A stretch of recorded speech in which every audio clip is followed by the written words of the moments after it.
Hermeneutika. Hermeneutika dimulai dari asal kata dalam bahasa Yunani, yaitu hermeneuen, yang berarti menafsirkan atau menerjemahkan. Kata ini juga berkaitan dengan Hermes, dewa dalam mitologi Yunani yang bertugas sebagai pembawa pesan dari para dewa kepada manusia. Karena tugasnya menyampaikan pesan dengan makna yang jelas, Hermes dianggap sebagai simbol pertama dalam konsep penafsiran dan komunikasi makna. Dalam pengembangannya, hermeneutika digunakan untuk menafsirkan teks-teks keagamaan, hukum, dan karya sastra, sebelum akhirnya berkembang menjadi teori filsafat dan metode analisis dalam ilmu sosial. Hermeneutika adalah ilmu yang mempelajari cara menafsirkan dan memahami makna suatu teks, simbol, atau komunikasi dalam berbagai konteks. Konsep ini awalnya digunakan untuk penafsiran kitab suci, tetapi berkembang luas hingga mencakup filsafat, komunikasi, seni, hukum, dan ilmu sosial. Dalam kehidupan sehari-hari, konsep hermeneutika sering kita temui tanpa kita sadari. Misalnya, saat membaca sebuah novel klasik seperti Laskar Pelangi, seorang bisa menafsirkan bahwa cerita tersebut adalah kisah perjuangan pendidikan di Indonesia. Sementara, orang lain mungkin lebih fokus pada aspek sosial dan ekonomi yang dihadapi oleh para tokohnya. Setiap pembaca memiliki pemahaman yang berbeda tergantung pada latar belakang, pengalaman, dan nilai-nilai yang dianut. Dengan demikian, hermeneutika tidak hanya berlaku dalam kajian akademik, tetapi juga dalam kehidupan sehari-hari, di mana kita berusaha memahami makna dalam berbagai bentuk komunikasi. Sejarah hermeneutika.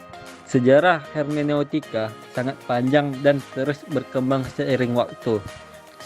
Awalnya, hermeneutika hanya digunakan dalam konteks penafsiran teks agama. Tetapi seiring perkembangan zaman, konsep ini mulai digunakan dalam ilmu sosial, sejarah, dan bahkan filsafat eksistensial. A. Hermeneutika kuno.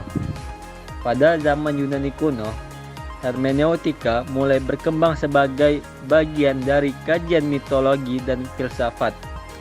Dalam mitologi Yunani, Hermes dikenal sebagai dewa yang bertugas menyampaikan pesan dari para dewa kepada manusia, sehingga dari sini muncul konsep hermeneutika sebagai seni menyampaikan dan menafsirkan makna pesan. Plato dan Aristoteles juga berkontribusi dalam pengembangan hermeneutika, terutama dalam studi retorika dan logika.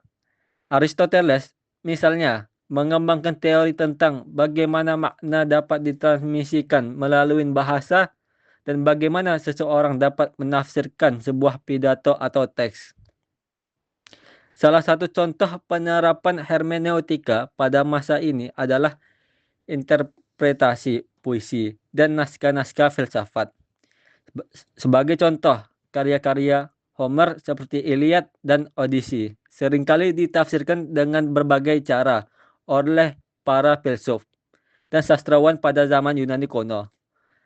Ada yang menganggap sebagai kisah kepahlawanan murni, sementara yang lain melihatnya sebagai refleksi dari struktur sosial dan politik Yunani kuno. B. Hermeneutika abad pertengahan. Di era abad pertengahan, hermeneutika berkembang terutama dalam konteks agama, khususnya dalam penafsiran teks-teks suci seperti Alkitab dan Al-Quran. Para teolog Kristen seperti St. Augustinus dan Thomas Aquinas menekankan pentingnya memahami teks agama dalam konteks sejarah dan spiritualnya. Mereka percaya bahwa teks suci tidak bisa ditafsirkan secara harfiah saja, tetapi harus dipahami dalam kerangka iman dan teologi. Di dunia Islam, ulama seperti Al-Farabi, Ibnu Sina, dan Ibnu Rushd juga mengembangkan metode interpretasi Al-Quran yang mempertimbangkan logika dan filsafat.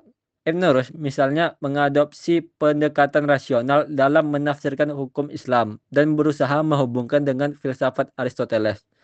Pada masa ini, hermeneutika masih sangat terbatas dalam ranah keagamaan, tetapi menjadi fondasi bagi perkembangan ilmu tafsir yang luas di kemudian hari. C. Hermeneutika modern. Perkembangan hermeneutika yang lebih luas terjadi pada abad ke-18 dan 19 ketika Friedrich Schleiermacher tahun 1768 hingga 1834 dan Wilhelm Dilthey 1833 hingga 1911 mulai melihat hermeneutika bukan hanya sebagai alat untuk menafsirkan teks agama, tetapi juga sebagai metode ilmu sosial dan sejarah. Schleiermacher mengembangkan gagasan bahwa memahami teks berarti memahami psikologi penulisnya, sehingga interpretasi tidak hanya bergantung pada kata-kata dalam teks, tetapi juga pada maksud dan pemikiran yang melatar belakanginya. Dilthey di sisi lain berargumen bahwa hermeneutika harus menjadi metode utama dalam ilmu sosial dan sejarah. Ia menegaskan bahwa ilmu-ilmu humaniora berbeda dari ilmu alam karena melibatkan pengalaman subjektif manusia, sehingga pemahaman sejarah harus mempertimbangkan konteks sosial dan budaya masa lalu. Kontemporer. Pada abad ke-20, Hans-Georg Gadamer tahun 19 hingga 2002 memperkenalkan konsep lingkaran hermeneutik yang menyatakan bahwa pemahaman suatu teks selalu dipengaruhi oleh perspektif pembaca. Gadamer berpendapat bahwa kita tidak pernah bisa memahami suatu teks secara netral karena kita selalu membawa pengalaman dan prasangka tertentu dalam proses interpretasi. Di sisi lain, Paul Ricoeur pada tahun 1913 hingga 2005 memperluas hermeneutika dengan menggabungkannya dengan teori simbol dan bahasa. Ia menekankan bahwa makna dalam teks seringkali bersifat tersembunyi dan harus diinterpretasikan dengan melihat simbol serta metafora yang digunakan dalam teks tersebut. Ricoeur juga mengembangkan hermeneutika kritis yang dapat digunakan untuk mengungkapkan makna ideologis dalam teks. Dimensi hermeneutika. Hermeneutika memiliki beberapa dimensi penting dalam proses penafsiran. Yang pertama, dimensi historis. Memahami suatu teks atau peristiwa harus memperhitungkan latar belakang sejarah yang melingkupinya. Sebuah teks yang ditulis dalam konteks perang tentu memiliki makna yang berbeda dibanding teks yang ditulis dalam masa damai. Yang kedua, dimensi linguistik. Bahasa yang digunakan dalam teks memiliki banyak makna yang bisa berubah tergantung pada konteks dan zaman. Yang ketiga, dimensi filosofis. Hermeneutika tidak hanya berbicara tentang bagaimana memahami teks, tetapi juga bagaimana manusia memahami dunia dan realitas. Yang keempat, dimensi sosial dan budaya. Interpretasi teks seringkali dipengaruhi oleh budaya dan nilai-nilai masyarakat yang membacanya. Bentuk-bentuk hermeneutika. Terdapat beberapa pendekatan dalam hermeneutika, yaitu hermeneutika objektif, yaitu menafsirkan teks berdasarkan maksud asli penulisnya. Ada juga hermeneutika filosofis, yaitu memahami bahwa interpretasi tidak hanya berasal dari teks, tetapi juga dari pengalaman pembaca. Yang terakhir ada hermeneutika kritis, digunakan untuk mengungkapkan makna tersembunyi dalam teks yang dipengaruhi oleh ideologi dan kekuasaan.